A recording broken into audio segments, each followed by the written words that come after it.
Hi every one, എല്ലാവർക്കും നമസ്കാരം. Divine hill Malayalam ഡയറക്റ്റിൻ്റെ ഒരു പുതിയ വീഡിയോയിലേക്ക് എല്ലാവർക്കും സ്വാഗതം. നിങ്ങൾ എല്ലാവരും സുഖമായിട്ടിരിക്കുന്നു എന്ന് കരുതുന്നു. അപ്പോൾ ഇന്നത്തെ റീഡിങ് റിലേഷൻഷിപ്പ് റീഡിംഗ് ആണ്. ഈ ഒരു ബന്ധം എന്താണ് നിങ്ങളെ പഠിപ്പിക്കുന്നത് എന്നുള്ളതാണ് നമ്മൾ നോക്കാൻ പോണത്. ഇപ്പോൾ ആദ്യമായിട്ടാണ് എൻ്റെ ചാനൽ കാണുന്നുണ്ടെങ്കിൽ സബ്സ്ക്രൈബ് ചെയ്തതിനും സപ്പോർട്ട് ചെയ്യുക. നിങ്ങൾ ഇതുവരെ തന്ന സ്നേഹത്തിനും സപ്പോർട്ടിനും ഒരുപാട് നന്ദി. നമുക്ക് നോക്കാം ഈ ഒരു റിലേഷൻഷിപ്പ് നിങ്ങളെ എന്താണ് പഠിപ്പിക്കുന്നത്.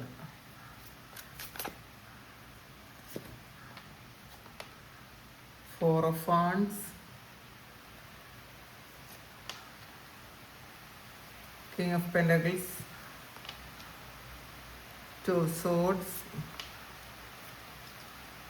Four of cups, sun card.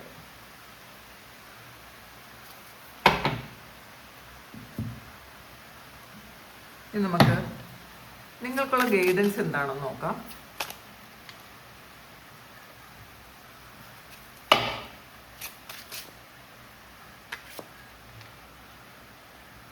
Rejection,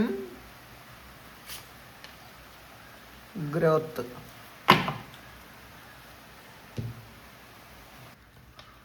ആദ്യമായിട്ട് നമുക്ക് കിട്ടിയ കാർഡ്സ് ഫോർ ഓഫ് വാണ്ട്സിൻ്റെ എനർജിയാണ്. അപ്പോൾ നിങ്ങളെ സ്റ്റെബിലിറ്റി, നിങ്ങൾ സ്റ്റേബിളായിട്ടിരിക്കാൻ ഈ ഒരു റിലേഷൻഷിപ്പ് നിങ്ങളെ പഠിപ്പിക്കുന്നുണ്ട് എന്നുള്ളതാണ്. അതുമല്ല, നിങ്ങൾ ഒരു ജെനുവിനായിട്ടുള്ള വളരെ സ്റ്റേബിളായിട്ടുള്ള ഒരു കണക്ഷൻ നിങ്ങൾ ഡിസേർവ് ചെയ്യുന്നു. മാത്രമല്ല നിങ്ങളത് ആഗ്രഹിക്കുന്നു എന്നുള്ളതാണ്. നിങ്ങൾ പല ആൾക്കാരെയും കാണുന്നുണ്ടായിരിക്കും, അതുപോലെ ആകണം എന്ന് നിങ്ങൾ ചിലപ്പോൾ ചിന്തിച്ചിട്ടുണ്ടായിരിക്കാം. കപ്പിൾസിനെ കാണുമ്പോൾ അത്രയും സ്നേഹവും പരസ്പരമുള്ള വിശ്വാസവും ധാരണയും ഒക്കെ ഉള്ള ആൾക്കാരെ കാണുമ്പോൾ ഇതുപോലെ ആയിരുന്നെങ്കിൽ എൻ്റെ പാർട്ട്ണർ എന്ന് നിങ്ങൾ പലപ്പോഴും വിചാരിച്ചിട്ടുണ്ടായിരിക്കും. അപ്പോൾ അതുപോലെ അത്രയും സ്റ്റേബിൾ ആയിട്ടുള്ളൊരു റിലേഷൻഷിപ്പ് വേണമെന്നാണ് നിങ്ങൾ യഥാർത്ഥത്തിൽ ആഗ്രഹിച്ചത്. അപ്പോൾ പക്ഷെ നിങ്ങൾക്ക് കിട്ടിയത് ചിലപ്പോൾ അങ്ങനെയൊന്നും ആയിരിക്കില്ല. കുറേ പ്രശ്നങ്ങളായിരിക്കും, എപ്പോഴും റിജക്ഷനും നോ കോണ്ടാക്റ്റും അങ്ങനെയൊക്കെ ആയിരിക്കും നിങ്ങൾക്ക് എക്സ്പീരിയൻസ് ചെയ്യാൻ പറ്റിയത്. അതൊക്കെ ആയിരിക്കും. അപ്പോൾ ഈ സ്റ്റെബിലിറ്റി എന്താണ് എന്ന് നിങ്ങൾ മനസ്സിലാക്കിയത് ഈ ഒരു റിലേഷൻഷിപ്പിൽ നിന്നായിരിക്കും. എന്താണ് ഒരു മനുഷ്യനായിക്കൂടാത്തത് എന്നും കൂടെ നിങ്ങൾ ഈ ഒരു ബന്ധത്തിൽ നിന്ന് നിങ്ങൾ പഠിച്ചിട്ടുണ്ടായിരിക്കും. പിന്നെ കിങ് ഓഫ് പെന്റക്കിൾസിൻ്റെ എനർജിയാണ്, കൺസിസ്റ്റൻസിയാണ്. അപ്പം ശരിക്കും ദൃഢമായ ഒരു വിശ്വാസം, അല്ലെങ്കിൽ റിയലായിട്ട് ഒരു എഫേർട്ട് എടുത്ത് രണ്ട് വ്യക്തികൾ തമ്മിൽ ഒരുമിച്ച് ചേർന്നാൽ എങ്ങനെ ഇരിക്കുമെന്നുള്ള നിങ്ങളുടെ ആഗ്രഹം, അത് ആഗ്രഹം മാത്രമായിരുന്നിരിക്കാം. അപ്പോൾ നമ്മുടെ എല്ലാ ആഗ്രഹങ്ങളും നടക്കൂല എന്നുള്ളൊരു റിയലായിട്ടുള്ളൊരു കാര്യം, ഒരു സത്യം നിങ്ങളെ ഈ ബന്ധം മനസ്സിലാക്കി എന്നുള്ളതാണ്, മനസ്സിലാക്കിപ്പിച്ചു എന്നാണ്. അപ്പോൾ നമ്മൾ വിചാരിക്കുന്നത് റിയൽ ലവ് എന്ന് വെച്ചാൽ ഇങ്ങനെ ആയിരിക്കും. നമ്മൾ സിനിമയിൽ കാണുന്ന ഒരു കാര്യമോ അല്ലെങ്കിൽ മറ്റു വ്യക്തികളെ കണ്ട് നമ്മൾ ആഗ്രഹിച്ച കാര്യമോ അതൊന്നും അല്ല യഥാർത്ഥത്തിലുള്ള സ്നേഹമെന്ന് നിങ്ങൾ മനസ്സിലാക്കിയിട്ടുണ്ടായിരിക്കാം. ചിലപ്പം നിങ്ങൾ ഒരുപാട് റെസ്പോൺസിബിൾ ആയിട്ടുള്ള ഒരു ആളിനെ ആയിരിക്കും നിങ്ങൾ പ്രതീക്ഷിച്ചത്. പക്ഷേ നമ്മളെക്കാൾ കൂടുതൽ വേറെ ഒരാളിലും ഒരു പ്രതീക്ഷയും കൊടുക്കരുത് എന്ന് നിങ്ങളെ പഠിപ്പിച്ചു. അത് നിങ്ങൾ എപ്പോഴും നിങ്ങളുടെ എഫേർട്ടും ഒക്കെ നിങ്ങൾ മറ്റൊരാളെ ഡിപ്പെൻഡ് ചെയ്താണ് നിന്നതെങ്കിൽ അങ്ങനെ ഒരു കാര്യം ഒരിക്കലും ചെയ്യരുത് എന്നുള്ളതാണ് ഈ ഒരു റിലേഷൻഷിപ്പ് നിങ്ങളെ പഠിപ്പിച്ചത്. കാരണം നിങ്ങൾ പുറത്ത് കാണുന്ന ആൾക്കാർ, നമ്മളുടെ സുഹൃത്തുക്കളോ നമ്മളുടെ ചുറ്റുപാടുമുള്ള ആൾക്കാരോ ഒക്കെ എന്തായിരിക്കും എന്ന് വിചാരിച്ചാണ് നിങ്ങളൊരു പ്രണയത്തിലേക്ക് പോയതെങ്കിൽ, അതുപോലെ ആയിരിക്കും എന്ന് വിചാരിച്ചാണ് നിങ്ങളൊരു പ്രണയത്തിലേക്ക് പോയതെങ്കിൽ ഓരോ വ്യക്തികളും അവർക്ക് എഴുതിയിരിക്കുന്ന ഓരോന്നാണ്. അവരെ പോലെ ഒരിക്കലും നമുക്ക് ആവാൻ പറ്റൂല, നമ്മുടെ സിറ്റുവേഷൻ അതല്ല എന്ന് നിങ്ങളെ പഠിപ്പിച്ചു. അപ്പോൾ ഒരു കമ്പാരിസൺ എന്ന് പറയുന്ന ഒരു കാര്യം നിങ്ങൾ പൂർണ്ണമായിട്ടും ഒഴിവാക്കി എന്നാണ് കാണുന്നത്. അപ്പം നമ്മളായിരിക്കാൻ ശ്രമിച്ചിട്ടുണ്ടായിരിക്കാം. ഇതിൽ ഈ പറച്ചിലുകളിലപ്പുറം പ്രവൃത്തി രണ്ടാണെന്ന് നിങ്ങൾ മനസ്സിലാക്കിയിട്ടുണ്ടായിരിക്കും. അപ്പം നമ്മൾ മാത്രം വിശ്വസിക്കുക, എപ്പോഴും ഇൻഡിപെൻഡൻ്റ് ആയിട്ട് നിൽക്കുക. മാത്രമല്ല, നമ്മൾ പറയുന്നതിനേക്കാളും പ്രവൃത്തിയിലാണ് കാര്യം എന്ന് നിങ്ങളെ ഈ ഒരു ബന്ധം പഠിപ്പിച്ചു എന്നാണ് കാണുന്നത്. ഇതിൽ ടു ഓഫ് സോർഡ്സിൻ്റെ എനർജിയാണ്. അപ്പോൾ ഇതിൽ കുറേ കൺഫ്യൂഷൻ ഇതിനകത്തുണ്ട് എന്നുള്ളതാണ്. അപ്പം എത്ര കൺഫ്യൂഷൻ ഉണ്ടെങ്കിലും നമ്മുടെ ഹേർട്ടിൻ്റെ ഒരു ഇൻഡ്യൂഷനുള്ള നമ്മുടെ ഇൻഡ്യൂഷൻ കേൾക്കാൻ ശ്രമിക്കുക. പുറത്തുള്ള കുറേ ആൾക്കാർ പറയുന്നതല്ല സത്യം. ഇപ്പോൾ ഓരോരുത്തരും ഓരോ കാര്യം നമ്മളോട് പറയുന്നത് അവരവരുടെ കൺസെപ്റ്റിലൂടെയാണ്. നമ്മൾ ഓരോരുത്തരും ലോകത്തെ കാണുന്നത് നമ്മളുടെ കണ്ണിലൂടെയാണ്.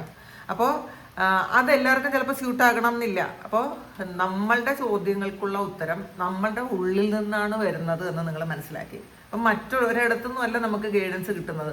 നമ്മുടെ സോളിൻ്റെ ഒരു ശബ്ദം കേൾക്കാൻ നിങ്ങൾ തീരുമാനിച്ചിട്ടുണ്ടായിരിക്കാം.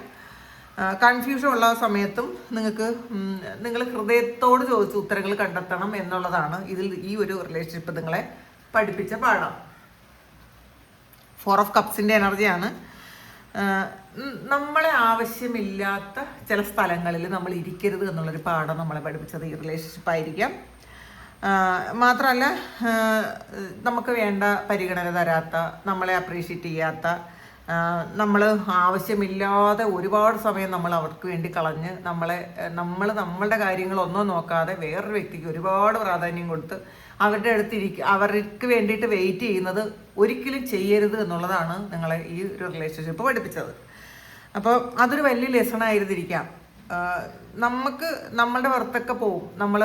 നമ്മളുടെ പ്രാധാന്യം, നമുക്കൊരു പ്രാധാന്യവും തരാത്തൊരു സ്ഥലത്ത് വീണ്ടും വീണ്ടും നമ്മൾ നിൽക്കരുത് എന്നുള്ളതാണ് ഈ റിലേഷൻഷിപ്പ് നിങ്ങളെ പഠിപ്പിച്ചത്. പിന്നെ സൺഗാർഡാണ്. നമ്മളുടെ സന്തോഷം നമ്മളുടെ ഉള്ളിലാണ്, ഇത് പുറത്തെങ്ങുമല്ല എന്നുള്ളതാണ്. നമ്മൾ പുറത്ത് ഒരിടത്തുമല്ല നമ്മൾ സന്തോഷം തേടിപ്പോണം. നമ്മൾ എപ്പോഴും സന്തോഷം തേടി മറ്റുള്ളവരിലേക്ക് പോകും. നമുക്ക് ഏറ്റവും ഇഷ്ടമുള്ള ഒരാളിലേക്ക് നമ്മൾ സന്തോഷം തേടിപ്പോകും. പക്ഷേ അവരുടെ മൂഡ് സ്വിങ്സ് എല്ലാം നമ്മൾ അനുഭവിക്കുകയും വേണം. അവർക്ക് സന്തോഷം ഉണ്ടെങ്കിൽ നമ്മളോട് സംസാരിക്കും, അവർക്ക് എന്തെങ്കിലും പ്രശ്നം ഉണ്ടെങ്കിൽ നമ്മളെ അവോയ്ഡ് ചെയ്യും, അവരുടെ പ്രശ്നങ്ങളൊക്കെ നമ്മളുടെ തലയിൽ കെട്ടിവെക്കും. അതിനൊക്കെ നമ്മൾ ബലിയാടാകേണ്ടി വരും. അപ്പോൾ നിങ്ങൾ ഈ ഒരു കണക്ഷൻ വന്ന് കുറേ ബ്രേക്കപ്പ് ഒക്കെ ആയതിനു ശേഷമായിരിക്കണം നിങ്ങൾ കോൺഫിഡൻസ് ലെവൽ കൂടി നമ്മളെ മാത്രം വിശ്വസിക്കുക, നമ്മളെ മാത്രം അംഗീകരിക്കുക, നമ്മളാണ് പ്രയോറിറ്റൈസ് ചെയ്യാനുള്ള ഒരു വസ്തു, ഏറ്റവും നമ്മൾ പ്രയോറിറ്റി കൊടുക്കേണ്ട ഒരു കാര്യം നമ്മളാണ് എന്ന് നമ്മൾ സ്വയം മനസ്സിലാക്കി. നമ്മൾ ഇമോഷണലി സ്ട്രോങ് ആയെന്നുള്ളതാണ്. ഇപ്പം ഡിപ്പെൻഡൻസി എന്ന് പറയുന്ന ഒരു കാര്യം നമ്മൾ സ്റ്റോപ്പ് ചെയ്തിട്ടുണ്ടായിരിക്കും, അല്ലെങ്കിൽ സ്റ്റോപ്പ് ചെയ്യണം എന്നുള്ളതാണ് ഈ ഒരു റിലേഷൻഷിപ്പ് നിങ്ങളെ ശരിക്കും പഠിപ്പിച്ചത്. ഇത് ചിലപ്പം നിങ്ങൾ ഒരു ഓവറോൾ എപ്പോഴും ഈ വ്യക്തിയെക്കുറിച്ച് തന്നെ ചിന്തിച്ചു, അവരുടെ സന്തോഷങ്ങൾക്ക് വേണ്ടിയിട്ട് നിങ്ങൾ പ്രവർത്തിച്ചു, അവരുടെ ഉന്നമനത്തിന് വേണ്ടിയിട്ട് നിങ്ങൾ പ്രാർത്ഥിച്ചു, അവർ സേഫായിട്ടിരിക്കാൻ മാത്രം നിങ്ങൾ വിചാരിച്ചിരുന്നെങ്കിൽ ആ സമയത്തൊക്കെ നിങ്ങൾക്ക് വേണ്ടിയിട്ടുള്ള പല കാര്യങ്ങളും നിങ്ങളിത് ചിലപ്പോൾ പെൻഡിങ് വെച്ചിട്ടുണ്ടായിരിക്കാം. അതിനൊന്നും ഒരു ഫലവും കിട്ടിയിട്ടുണ്ടായിരിക്കില്ല. നിങ്ങൾ ചെയ്ത ഈ ഒരു കാര്യത്തിനും ഒരു ഫലവും കിട്ടാതെ റിജക്ഷൻ മാത്രം, നിങ്ങൾക്ക് ഇതിൽ റിജക്ഷൻ ആണ് വന്നിട്ടുള്ളത്, റിജക്ഷൻ മാത്രം കിട്ടിയപ്പോൾ നിങ്ങൾക്ക് മനസ്സിലായി നമ്മളുടെ ഹാപ്പിനെസ് കണ്ടെത്തുന്നത് നമ്മളിൽ മാത്രമാണ്. അല്ലാതെ നമ്മൾ മറ്റൊരാളിൻ്റെ പുറകെ പോയി നമുക്ക് ഹാപ്പിനെസ് ഉണ്ടാക്കാൻ പറ്റില്ല എന്നുള്ളത് വലിയ പാഠം നിങ്ങൾ പഠിച്ചു എന്നുള്ളതാണ് കാണുന്നത്. ഇതിൽ റിജക്ഷനാണ് അടുത്ത് വന്നിട്ടുള്ളത്. ശരിക്കും മറ്റുള്ളവർ നിങ്ങളെ റിജക്റ്റ് ചെയ്യുന്നത് അത് നിങ്ങൾക്ക് വേണ്ടാത്ത കാര്യമാവേണ്ടതാണെന്നാണ്. അത് യൂണിവേഴ്സ് തന്നെ ചെയ്യുന്ന കാര്യമായിരിക്കും. ഒരാൾ നിങ്ങളെ വേണ്ടാന്ന് വെക്കുന്നുണ്ടെങ്കിൽ, അല്ലെങ്കിൽ നിങ്ങളുടെ വർത്ത് മനസ്സിലാക്കാതെ, നിങ്ങളുടെ മൂല്യം എന്താണെന്ന് മനസ്സിലാക്കാതെ ഒരാൾ നിങ്ങളെ റിജക്റ്റ് ചെയ്യുന്നുണ്ടെങ്കിൽ അവിടെ നിങ്ങൾ നിൽക്കേണ്ടതല്ല, നിങ്ങൾ നിൽക്കേണ്ടാത്ത സ്ഥലത്താണ് നിങ്ങൾ നിൽക്കുന്നത് എന്നുള്ളതാണ്. ആ ഒരു പാഠമായിരിക്കും നിങ്ങൾ ഈ ഒരു റിലേഷൻഷിപ്പിൽ നിന്ന് പഠിച്ചതെന്നാണ് കാണുന്നത്. ഇത് ആവശ്യമില്ലാത്തത്, ഇപ്പം നമുക്ക് ഹെൽത്തി അല്ലാത്തൊരു സിറ്റുവേഷനിൽ നിങ്ങളെ അവിടെ നിന്ന് മാറ്റിയിട്ടുണ്ടായിരിക്കാം, അവിടെ നിന്ന് മാറ്റിക്കളഞ്ഞ് നിങ്ങളെ പ്രൊട്ടക്റ്റ് ചെയ്തിട്ടുണ്ടായിരിക്കാം. ഗ്രോത്താണ് നിങ്ങളെ ഒരുപാട് വളർച്ചയിലേക്ക് കൊണ്ടെത്തിച്ചു എന്നുള്ളതാണ് കാണുന്നത്. നിങ്ങൾ ഒരുപാട് വളർന്നു, നിങ്ങൾ ഒരിക്കലും തളർന്നല്ല പോയത്, നിങ്ങൾ വളർന്നു എന്നാണ് കാണുന്നത്. നിങ്ങളെ ഒരുപാട് മെച്യൂർഡാക്കി.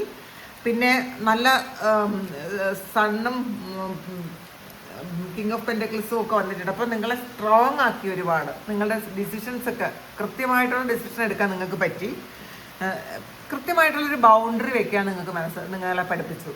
അനാവശ്യമായ ഹെൽത്തി അല്ല, അൺഹെൽത്തി റിലേഷൻഷിപ്പിൽ നിന്നും ഒരു കൃത്യമായ ബൗണ്ടറി വെക്കണം എന്നുള്ളത് നിങ്ങളെ ഈ ബന്ധമാണ് പഠിപ്പിച്ചതെന്നാണ് കാണുന്നത്. പിന്നെ ഒരു ഓവറോൾ നിങ്ങൾക്ക് കിട്ടുന്നത്, ഈ ഒരു റിലേഷൻഷിപ്പിൽ നിന്ന് കിട്ടുന്നത് നിങ്ങളെ സെൽഫ് ലവ് പഠിപ്പിച്ചു. നിങ്ങൾ ആരെയാണ് സ്നേഹിക്കേണ്ടത്, നിങ്ങൾ ഏറ്റവും കൂടുതൽ ഇമ്പോർട്ടൻസ് കൊടുക്കേണ്ടത് ആരെയാണ് എന്നൊക്കെ നിങ്ങളെ ഈ ഒരു റിലേഷൻഷിപ്പാണ് പഠിപ്പിച്ചതെന്നാണ് കാണുന്നത്. അപ്പോൾ നിങ്ങളുടെ വാല്യൂ തിരിച്ചറിയാൻ നിങ്ങളിപ്പം ഒരുപാട് കാര്യങ്ങൾ വാല്യൂ തിരിച്ചറിഞ്ഞ് ഒരുപാട് കാര്യങ്ങൾ ചെയ്യുന്നുണ്ടായിരിക്കാം. അപ്പോൾ നിങ്ങളെ ഇതിൽ ഒരു കാര്യവും നേടാനല്ല, അല്ലെങ്കിൽ ഒരു വ്യക്തികളെയും നേടാനല്ല നിങ്ങളെ പഠിപ്പിച്ചത്.